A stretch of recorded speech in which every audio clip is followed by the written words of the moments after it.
The Analyst, subtitled, A Discourse Addressed to an Infidel Mathematician, wherein it is examined whether the object, principles, and inferences of the modern analysis are more distinctly conceived, or more evidently deduced than religious mysteries and points of faith, is a book published by George Berkeley in 1734. The Infidel Mathematician is believed to have been Edmund Halley, though others have speculated Sir Isaac Newton was intended. C. Background and purpose. From his earliest days as a writer, Berkeley had taken up his satirical pen to attack what were then called freethinkers. In 1732, in the latest installment in this effort, Berkeley published his Alciphron, a series of dialogues directed at different types of freethinkers. One of the archetypes Berkeley addressed was the secular scientist, who discarded Christian spiritualism and mysteries as unnecessary superstitions,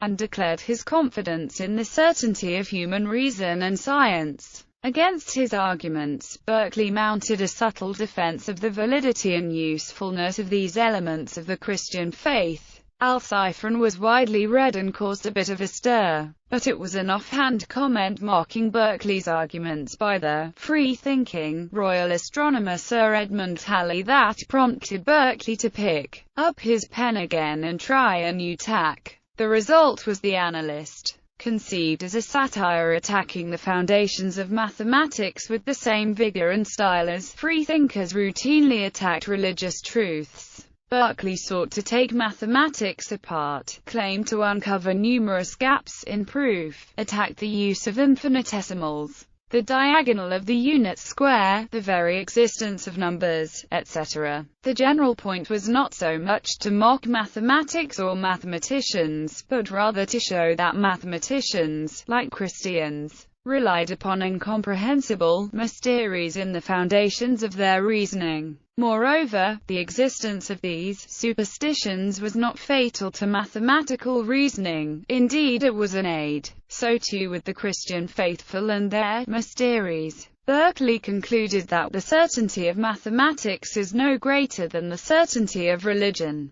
Content. The Analyst was a direct attack on the foundations of calculus, specifically on Newton's notion of fluxions and on Leibniz's notion of infinitesimal change. In section 16, Berkeley criticizes the fallacious way of proceeding to a certain point on the supposition of an increment, and then at once shifting your supposition to that of no increment, since if this second supposition had been made before the common division by O, all had vanished at once, and you must have got nothing by your supposition, whereas by this artifice of first dividing, and then changing your supposition, you retain 1 and nxn1. But, notwithstanding all this addressed to cover it, the fallacy is still the same, its most frequently quoted passage. And what are these fluxions? The velocities of evanescent increments. And what are these same evanescent increments? They are neither finite quantities nor quantities infinitely small, nor yet nothing. May we not call them the ghosts of departed quantities? Berkeley did not dispute the results of calculus, he acknowledged the results were true. The thrust of his criticism was that calculus was not more logically rigorous than religion. He instead wrote that mathematicians submitted to authority, taking things on trust, just as followers of religious tenets did.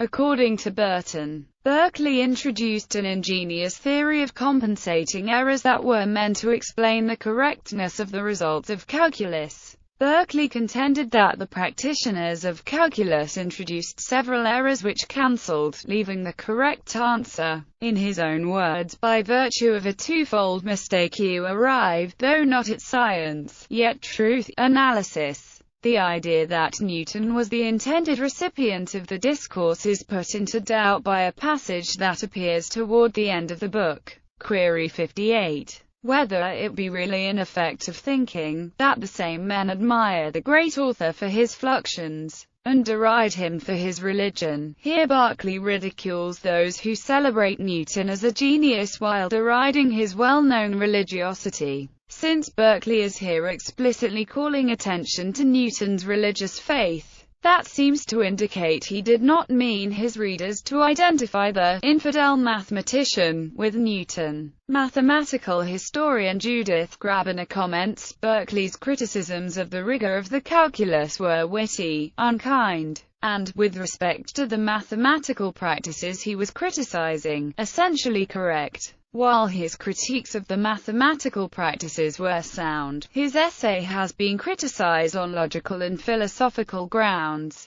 For example, David Sherry argues that Berkeley's criticism of infinitesimal calculus consists of a logical criticism and a metaphysical criticism. The logical criticism is that of a fallacious suppositionise, which means gaining points in an argument by means of one assumption and, while keeping those points, concluding the argument with a contradictory assumption. The metaphysical criticism is a challenge to the existence itself of concepts such as fluxions, moments, and infinitesimals, and is rooted in Berkeley's empiricist philosophy, which tolerates no expression without a referent. Anderson showed that Berkeley's doctrine of the compensation of errors contains a logical circularity, namely, Berkeley relies upon Apollonius's determination of the tangent of the parabola in Berkeley's own determination of the derivative of the quadratic function. Influence. 2 years after this publication, Thomas Bayes published anonymously, An Introduction to the Doctrine of Fluxions,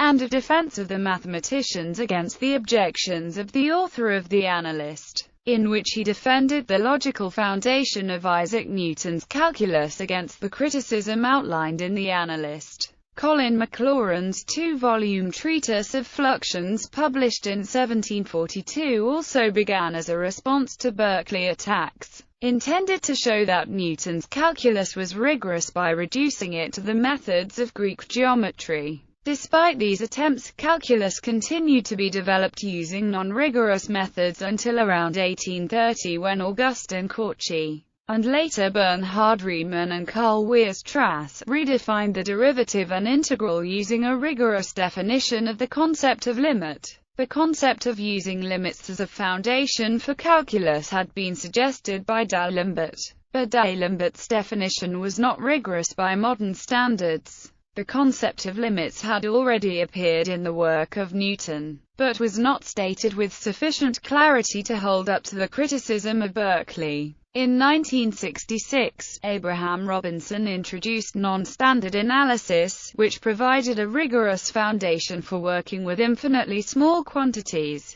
This provided another way of putting calculus on a mathematically rigorous foundation that was in a similar spirit to the way calculus was done before the definition of limit had been fully developed. Ghosts of Departed Quantities. Towards the end of The Analyst, Berkeley addresses possible justifications for the foundations of calculus that mathematicians may put forward. In response to the idea fluxions could be defined using ultimate ratios of vanishing quantities, Berkeley wrote, "It must, indeed, be acknowledged that Newton used fluxions, like the scaffold of a building, as things to be laid aside or got rid of, as soon as finite lines were found proportional to them. But then these finite exponents are found by the help of fluxions. Whatever therefore is got by such exponents and proportions is to be ascribed to fluxions, which must therefore be previously understood. And what are these fluxions?